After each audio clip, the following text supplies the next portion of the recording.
Oh, my ego just wanted to make a video here, so here I am. Loving my ego. I just need to make this video to have a colorful video on my YouTube channel where it's so important that I make a video because I'm in the forest right now and I have to make the best out of it, and it was really disturbing my meditation. I love my ego. It's wonderful.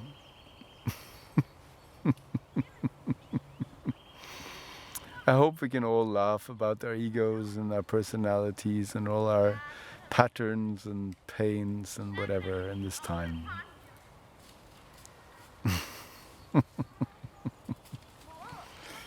Yeah. Hoping nobody comes in here.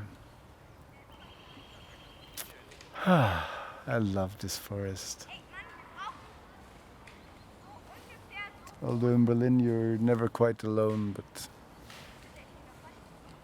yeah, doesn't matter. Alone enough.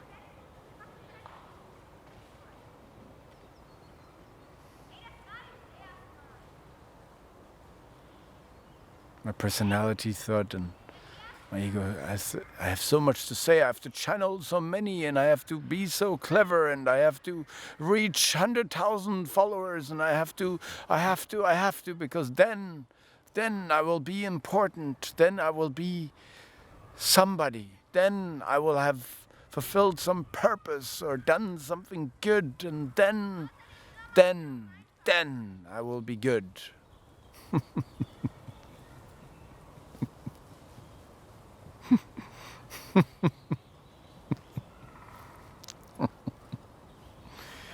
Yeah. Only when a lot of people see my videos, only then I'm successful, and only then I can rest. Until then I have to endlessly run about and be uncontent because I haven't done anything. It's so fascinating that we have this part inside of us, that this program basically that says that we are only worth something when we perform, when we succeed, when we work. When we just are, when we're just sitting in the forest, we're not worthful, we're not worth anything, we're just should be ashamed of ourselves. Maybe this is just a Calvinistic Norwegian programming or Protestant programming of having to work in order to serve your purpose and receive food from God. I don't know where these programs come from, but from a cosmic perspective, they're kind of bullshit. You know, we are loved whatever we do, and we are always loved and always respected, no matter what.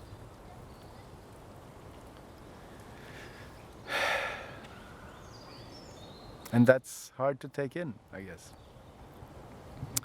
It's hard to take in that we don't need to do anything to be loved.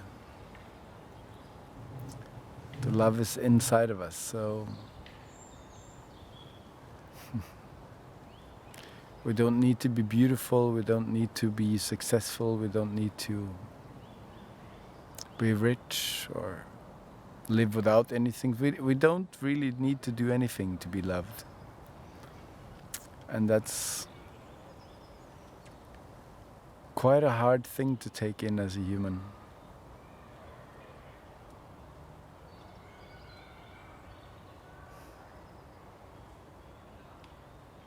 So I'm happy my ego disturbed my meditation so much that I can really say this. This is just me, Martin, and no channeling now, just my wonderful human consciousness talking to you.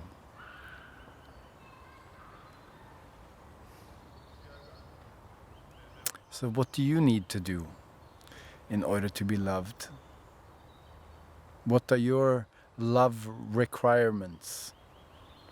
What are your internal love requirements, and what are the requirements in your relationship, at your job?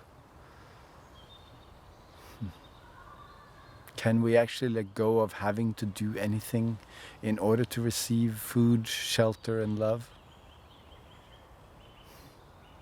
I hope so. Because the higher dimensional beings that I'm connected to, and be that Gaia or Jesus or Joshua or anyone, they just repeated and repeated that we are loved no matter what. And it's hard to believe as a human. At least for me, I'm still working on that.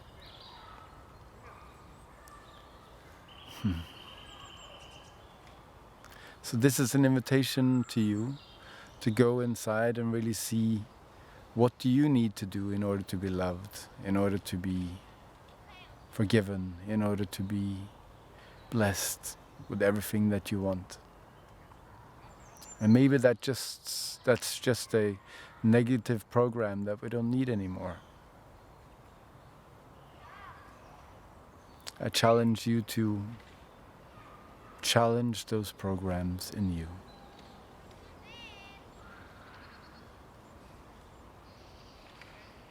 We've heard it so many times that we are unconditionally loved. And I guess it is kind of difficult for a human to love unconditional. But maybe we can, in this wonderful time, this corona, this crown time. Corona means crown in Spanish, so maybe in this crown time we can stop looking outside for recognition and love and unconditional love and really find it inside of ourselves.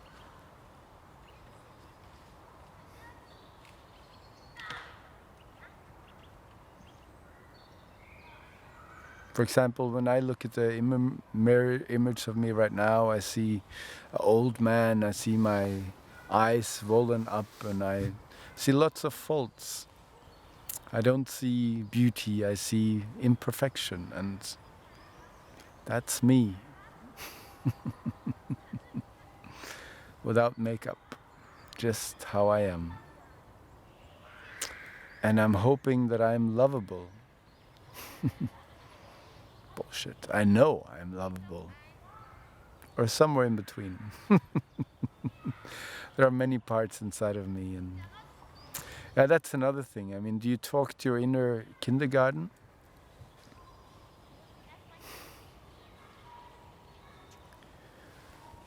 For me, that's a wonderful exercise that I learned many years ago. To look at all of those voices inside of yourself as a kindergarten, and that you can talk directly to them, and imagine that you are the king of that kindergarten. And you have a royal court. And in this royal court, all of these children, all of the citizens of your inner kingdom are most welcome, but they need to know their visiting hours.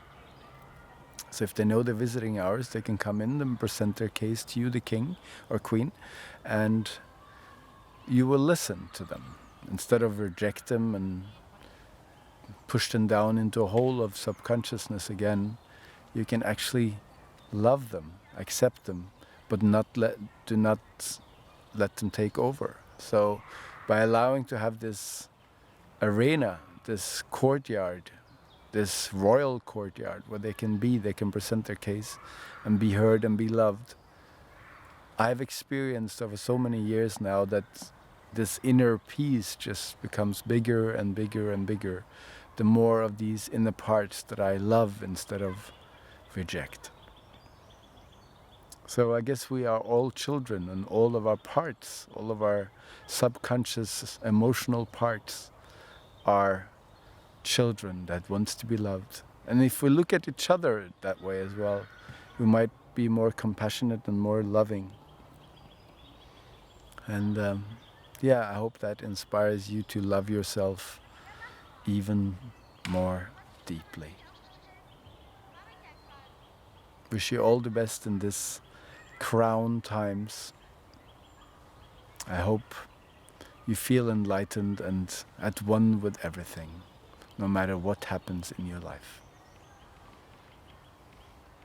Martin out.